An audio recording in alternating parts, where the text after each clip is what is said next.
বন্ধুরা, কেমন আছো তোমরা সবাই? আশা করছি অনেক অনেক অনেক ভালো আছো, আর আমিও ভালো আছি। তো আজকে আমি নিয়ে চলে আসলাম নতুন একটা রেসিপি নিয়ে। আশা করছি তোমাদের অনেক অনেক অনেক ভালো লাগবে। আর আজকে আমি কি করব জানো? আজকে করব রুই মাছের ভুনা। তো দেখো, প্রথমে মাছগুলো আমি লবণ আর লেবু দিয়ে সুন্দর করে মাখাই নিচ্ছি। কারণ লবণ আর লেবু দিয়ে যদি মাছ ধোয়া যায় না, মাছের যে একটা আষ্টে গন্ধ আর একটু লালচে ভাব থাকে না, সেটা একদম থাকে না। তো মাছগুলো আমার ধোয়া দেখো কমপ্লিট। আর এখন ভাজার জন্য রেডি করব। তো প্রথমে দিয়ে দিচ্ছি লবণ, হলুদ আর ঝালের গুঁড়া। তো এটা কিন্তু আমি হাত দিয়ে মাখাইনি, কারণ হাত দিয়ে মাখালে তো হাতটা জ্বালা পোড়া করবে, এই জন্য একদম গামলাটা ঝাঁকাই ঝাঁকাই মাখাই নিচ্ছি। তো এখানে রেখে দিয়েছি দেখো রেডি করে। কি কি মশলা আছে ওটা পরে বলছি। তো প্রথমে কড়াইটা দেখো গরম করে নিলাম, তারপরে দিয়ে দিলাম বেশ খানিকটা তেল। এই রান্নাতে কিন্তু একটু তেল বেশি লাগবে। তবে তোমরা ভেবো না যে এত গরমে এত স্পাইসি একটা খাবার। এই রান্নাটা যেন আমার অনেক দিন আগেই করা ছিল, তো এই দেবো দেবো করে হয়েই উঠছিল না, তো আজকে ভাবলাম দিয়েই দিই। যদি তোমাদের ভালো লাগে তাহলে অবশ্যই কমেন্টে জানাবে, ঠিক আছে? তো প্রথমে দেখো মাছগুলো সুন্দর করে ভেজে নেব। আর রুই মাছের ভুনা করার জন্য মাছগুলো কিন্তু বেশ বড় করে কাটা লাগবে। দেখছো, মাছগুলো কিন্তু অনেক বড় বড় পিস, মানে বড় পিস হলে মাছগুলো রান্না করতে বেশ ভালো হয় আর দেখতেও সুন্দর হয়। তো এই যে মাছগুলো দেখো আমি সুন্দর করে ভেজে নিচ্ছি। আর একটু কড়া কড়া করে ভাজা লাগবে কিন্তু, মানে বেশি নরম হলে পারে এই মাছটা আবার ভালো লাগবে না। একটু কড়া করে ভাজলে টেস্টটা অনেক বেশি হয়। তো দেখো আমি এরকম করে মাছগুলো ভেজে নিয়েছি। আর কত সুন্দর লাগছে না দেখতে মাছগুলো? মনে হচ্ছে না এই রকম যদি ভাজা মাছ গরম ভাত দিয়ে খাওয়া যেত তাহলে তো ভীষণ ভালো লাগতো। তো গরম ভাতে তো খেতে পারবো না, কারণ আমি রুই মাছের ভুনা করব, সেজন্য এখন আর ভাজা মাছ না খাই। তো মাছগুলো তুলে নিচ্ছি। আর এই মাছটা রান্না করার জন্য আমার যেগুলো লাগবে সেগুলো আমি এক এক করে এখন তোমাদের বলে দিচ্ছি আর শুরু করছি রান্নাটা।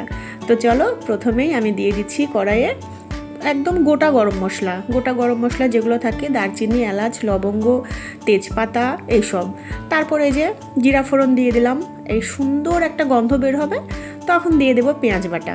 তো পেঁয়াজ বাটাটাও একটু নাড়াচাড়া করে নিলাম। দেখো তেলটা কিন্তু বেশ অনেকটা পরিমাণ, তাই না বলো? তারপরে দিয়ে দিচ্ছি আদা আর রসুন বাটা। তো আমি এইভাবে করি। আর এইভাবে রান্না করলে জানো কি যে মজা হয়, গরম ভাতের সাথে ভীষণই ভালো লাগে। তো মশলাটা এত ভালো করে কষানো লাগবে একদম তেল ছাড়া পর্যন্ত। দেখবে তেলটা ছাড়া ছাড়া হয়েছে, তখন বুঝতে পারবে মশলাটা কষানো প্রায় হয়ে গেছে। তো এখন আমি মশলার মধ্যে দেখো দিয়ে দিচ্ছি লবণ, তারপরে এই যে পরিমাণ মতো একটু চিনি। আর আমি কিন্তু চিনিটা কষানোর সময়ই দিই, তাহলে টেস্টটা ব্যালেন্স হয়।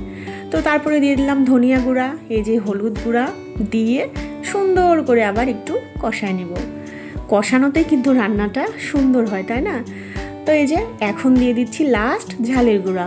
তো ঝালের গুঁড়া দেওয়ার পর একটা টিপস বলি, এর উপরে একটু তেল দিয়ে দিবে সামান্য পরিমাণ, তাহলে তরকারির কালারটা যে কী ভালো আসে। আমার তো তাই মনে হয় মানে আমি এটা আর কি এরকমভাবেই করি। তো দেখছো কালারটা একদম চেঞ্জ হয়ে গেল না? তো এখন পরিমাণ মতো দিয়ে দিলাম দুধ। তো দেখছো 1 কাপ দুধ দিয়ে দিলাম আমি। এখন এইটা সুন্দর করে কষায় নেব, খুবই সুন্দর করে। এত সুন্দর করে কষাবো একদম উপর থেকে তেল ছাড়বে, আর দুধের যে ক্রিমটা থাকে সেটাও উপরে উঠে আসবে। দেখছো মশলাটা সুন্দরভাবে কষানো হয়ে গেছে না? তো এখন এর মধ্যে একটা একটা করে মাছ দিয়ে দিব। সুন্দর করে মাছগুলো দিয়ে দিলাম।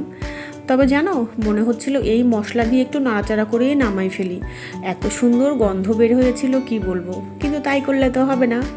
তো এই যে পরিমাণ মতো গরম জল দিয়ে দিলাম, কারণ ওই মশলার সাথে মাছগুলো যখন ফুটবে, মাছের মধ্যে মশলাগুলো যখন ঢুকবে ভীষণই ভালো লাগবে আর একদম জুসি জুসি হবে। তো দেখো ঝোলটা ফুটে গেছে, রান্না কমপ্লিট। দেখছো? তো বন্ধুরা, আজকে আমি তোমাদের এই ছোট্ট মোট্ট একটা রেসিপি শেয়ার করলাম। যদি তোমাদের ভালো লাগে তাহলে তো অবশ্যই জানাবে আর অবশ্যই ট্রাই করবে। তো দেখো মাছগুলো আমি তুলে নিচ্ছি এক এক করে। মাছগুলো দেখেছো একটুও কিন্তু ভাঙেনি, আর কালারটা কত সুন্দর আসছে। বেশি কিন্তু ঝোল না, জাস্ট একটু গ্রেভি গ্রেভি করছি, যাতে ওই গ্রেভি দিয়ে ভাত মাখায় খাওয়া যায়। তো আমাদের তো ভীষণ ভালো লাগছিল, বাড়ির সবাই খেয়ে এত প্রশংসা করছিল কি বলবো। তো এই তো বন্ধুরা, আজকে আমার এই রান্নাটা রেসিপিটা এই পর্যন্তই।